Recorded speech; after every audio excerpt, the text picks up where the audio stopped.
and falling in love with ourselves. Okay. Well, what are 5 simple things we can do every day to feel happier right now? All right, I'll give you 5 quickies, all right? Okay. The first one, nice and easy. When you wake up tomorrow morning, smile. How easy is that? Anyone can do it, right? Now, right after you smile, number 2, instead of thinking about the money that's no longer in the 401k plan, or instead of thinking about the bills you have, why not take a moment and appreciate? That's number 2. Appreciate all the wonderful little things we have in life that go unnoticed. And I mean, let's start with the hot running water we have, the food in our refrigerator, the clothes in our closet, our relationships, the beauty of nature, and the list goes on and on and on. And appreciating all those little things that we have sure go a long way. Because when you really think about it, Phil, how good do we have it right now on planet Earth? You know, relative to everything that's going on? Pretty darn good. Awfully good. Awfully good. So that's appreciate. Number 3, it's time to forgive. Forgive everybody for everything. And you know where we got to start? We got to start by forgiving ourselves. You know, haven't we all, I mean, every one of us done something or things we wish we hadn't? Hey, it's time to forgive. It's water under the bridge. Because I think as most of us are learning, we can only create our life experience from the now. If we're not in the now, we can't create. And when we are not forgiving, where are we? We're in the past, aren't we?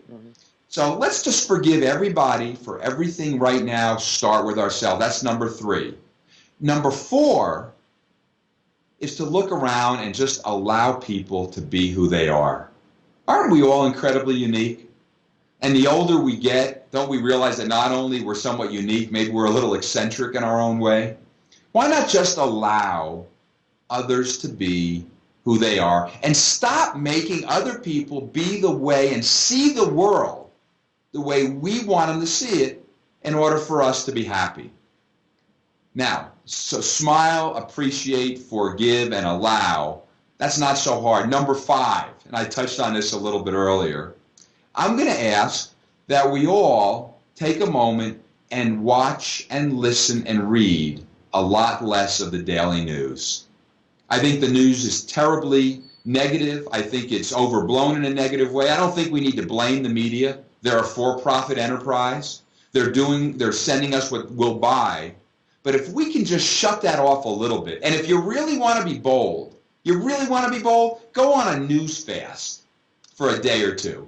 And just see how nice you feel. Recently, I'm speaking to an individual, and all day long, she keeps the news station running in the background on the radio in her office. And I suggested to her, why don't you just shut that off and maybe play the soft music for a day or 2? And she tried it. She emailed me back, said it made a tremendous change. So smile, appreciate, forgive, allow, and watch a little less news. Try those 5 things and just see how life starts to smile on you a little better.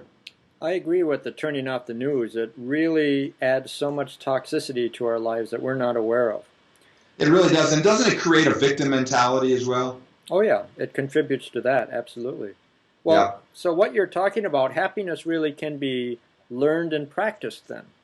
Well, it certainly can be. You have to want it just like anything else. I mean, you think about it. If you want to get good at playing bridge, if you want to get good at golf, if you want to get good at playing the violin, how do you get good at it?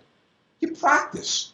And happiness is no different. These are my happiness exercises. Someone else may come up with some others, but I know this works for me. And I know when I start out each day with a smile. And not only that smile, as your day goes on, why not smile at other people? What happens, Phil, 90% of the time when you smile at someone else? You get a smile back. Yeah. How nice is it? How nice is it all day long to have people smiling at you, and all you need to do is smile at them? That's all. That starts it all rolling. And that's a great little gift we can all give back to the universe, is that smile. Let me shift gears just a second here, because some people reading your book may say that you preach selfishness. And it recalls Ayn Rand's book, The Virtue of Selfishness. How do you respond to that? Well, I think sometimes selfishness can be a good thing. Doing something for ourselves that make us feel better about ourselves is really a very important step. Because think about it, if you do something for you individually, and it makes you feel good, it fills you with self-love because you did something for you. When you're filled with self-love, how much nicer are you to everybody else? You go into the office in the morning and you're feeling good about you. How nice are you to everybody else? You're driving down the freeway. Somebody cuts you off. How much more tolerant are you when you're feeling good about you? The problem a lot of us have is when we do for ourselves, there's usually someone out there who says, well, you're not doing for someone else. And someone calls us selfish. And think about it, Phil. If you call me selfish, what are you really saying? You're really saying, you know, Andy, you're not doing what I selfishly think you should be doing. And, you know, sometimes a little bit of selfishness, doing what really makes us feel good individually, is what gives us that little boost, gives us that feeling of self-love. And when we have that self-love, then we give to others with an open heart, and it's so much easier and nicer to go about our daily existence. So, yeah, I think a little bit of selfishness to make ourselves have that self-love, man, is a wonderful place to start. Yeah, it's all about enlightened self-care, taking care of yourself, and even something as simple as getting enough sleep. If you're rested and feeling vibrant, you sure show up differently in the world. Well, you're right, and I run into so many people, Phil, who spend all day long. They're doing for their community, they're doing for their kids, they're doing for their parents, they're doing for their church, and they've really never taken the time to do for themselves. And man, that's a wonderful first step. And I ask people, hey, what is it that would make you happy? And you'd be surprised how many people give me a blank stare. You know, they're so conditioned to do what others want them to do that they haven't even thought about what they would like to do to make themselves happy. So, hey, take some time for yourself. Take a little bit of time each day. It goes a long way. Agreed.